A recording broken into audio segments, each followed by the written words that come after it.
s'assoit sur sa petite chaise. Un petit Pepsi. Ah, c'est vide, génial.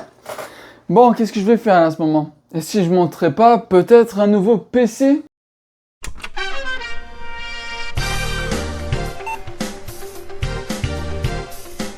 Eh bien bonjour à tous, c'est Martin d'Edouard PC. Putain, ça fait longtemps que je vous ai pas montré un PC, pas vrai? Eh bien non. Et donc aujourd'hui, mesdames et messieurs, dans la série où je vous montre des PC, eh bien j'ai un autre PC à vous montrer. Comme vous savez peut-être, ou bien peut-être pas pour les nouveaux qui viennent d'arriver dans la chaîne, je vous explique ce que je fais. En fait, je me balade souvent sur Marketplace, Le Bon Coin, Amazon, etc. pour acheter des composants de bonne qualité ainsi que pas cher. Donc j'achète des composants, je monte un PC avec ça, je filme ce PC pour non seulement vous montrer le PC, la découverte que j'ai faite, plus tester les PC, pour après les revendre et ainsi pouvoir essayer de faire ça à l'infini. Parce que j'adore monter des PC, j'adore vous montrer mes PC, c'est plutôt bien. Je suis pas là juste à acheter des PC comme ça, les tester, puis je sais pas quoi en foutre. Non, je monte des PC, puis je les revends, puis avec l'argent que je me fais, tac, je remonte des PC, je vous fais des vidéos, etc. Et donc c'est pas mal ça qui me passionne, mais vous inquiétez pas, il y a pas juste ça sur la chaîne, hein, je vous rassure. Mais je sais très bien que les vidéos où je vous montre les PC, bah ça vous plaît, et donc moi ça me plaît, ça vous plaît, ça plaît à tout le monde, bah let's go en fait. Et donc mesdames et messieurs, le PC que je vais vous montrer m'a coûté 470 $.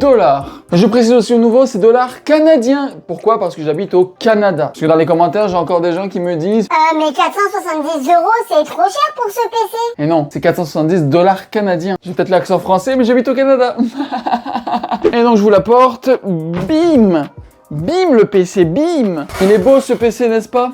Déjà de là, il est beau. Le boîtier, je l'aime beaucoup, était souvent en rupture de stock. Mais là, j'ai réussi à l'avoir. Donc voici le PC en question. Il est très très beau, très joli. Et évidemment, vous allez voir un petit peu que il est pas juste joli. Pas quand même, il est quand même assez joli, vous allez voir. Bon, je commence d'abord par l'allumer. 3, 2, 1, maintenant. Et boum! Regardez-moi comment il est plutôt joli. Je vais enlever la vitre, voilà, comme ça vous voyez un petit peu mieux. Mettez une petite note sur 10 dans les commentaires, s'il vous plaît. Moi, pour moi, c'est un 10 sur 10 niveau physique. Mais on va voir...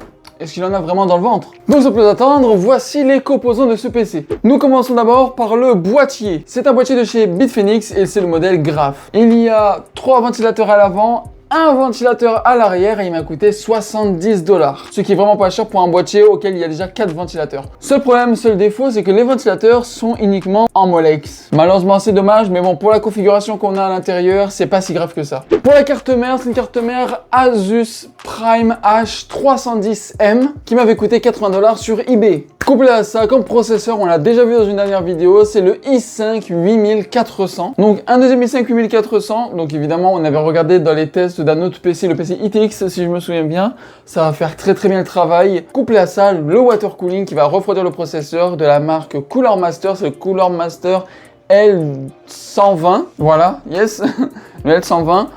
Que j'avais eu dans un combo quand j'avais acheté un autre PC à l'époque. J'avais ça en stock, je me suis dit bah écoute pourquoi pas le mettre. Mais je sais qu'à l'époque il m'avait coûté une trentaine de $. Pour la RAM on les a déjà vus, ça fait partie de mon ancien PC, mon ancien gros boîtier de PC. C'est la marque XPG en DDR4.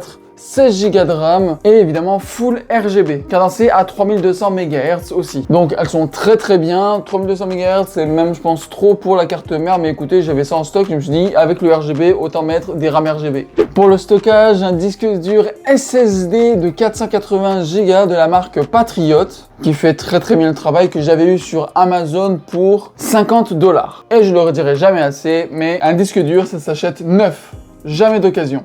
Pour le power supply de la marque Corsair, c'est le CX500, donc 500 watts. C'est un 80 plus bronze. Écoutez, vous savez tous que Corsair, c'est très très bien. Ce n'est pas un full modulaire, ce n'est même pas un modulaire tout court, mais ça va faire très très bien le travail pour la config qu'on a là. Et enfin, nous passons à l'item principal, la carte graphique. Et cette fois-ci, je l'ai trouvée sur Marketplace pour 120 $ et c'est bien la RX 6600 XT, mesdames et messieurs. Incroyable. J'avais déjà testé la RX 6600, mais jamais j'avais testé la RX 6600 XT. Et donc là, la RX 6600 XT avec le i5 8400, on va pouvoir voir si ça fait tourner des bons jeux. Mais je me rappelle sur le PC ITX, c'était un i5 8400 avec une RTX 2060 Super. Et donc là, à voir si c'est mieux ou pas. Bon les amis, je pense que je vous ai tout dit sur ce PC. Donc voilà, il est très très beau. Il m'a coûté 470 $ en tout. Et donc je pense qu'il serait peut-être temps de faire les tests. Allez, c'est parti pour les tests.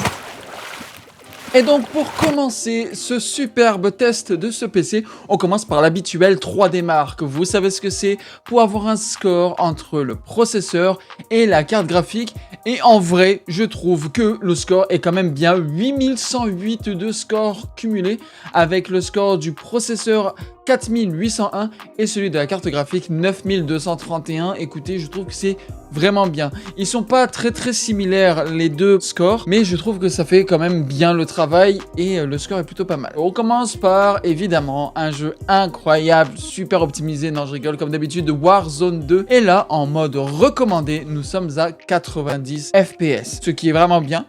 Déjà, nous passons la barre des 60 FPS, c'est tant mieux. Nous sommes en recommandé 90 FPS, c'est vraiment bien. C'est ça le problème malheureusement de Warzone 2, c'est qu'on a des FPS auxquels on s'attendait pas. Mais quand on joue par exemple à Call of Duty Modern Warfare 3, on a plus d'FPS que ça, on est dans les alentours de 120 FPS. Sur Apex en ultra, et bon, nous sommes à 144 FPS, ce qui est vraiment bien en ultra, même ça reste constant 144 FPS, donc on peut même aller chercher plus loin. Juste après ça, nous avons Overwatch 2. Ça fait longtemps que j'avais pas testé ce jeu sur les PC, mais en tout cas, Overwatch 2 en ultra, nous avons en moyenne 200 FPS, et donc c'est plutôt bien. L'habituel, l'indomptable Rocket League à 240 FPS de moyenne en ultra. Il faut trouver un jour un PC qui ne puisse pas faire tourner Rocket League, mais pour l'instant 240 FPS en ultra, c'est vraiment bien. On passe cette fois-ci à Fortnite en mode performance graphisme en ultra et nous avons bien sûr 220 FPS de moyenne en mode performance. Donc là, vous pouvez directement vous chercher un écran à 144 FPS, à 144 Hz. Écoutez, pour moi Fortnite ça passe très bien et j'ai eu 0 lag.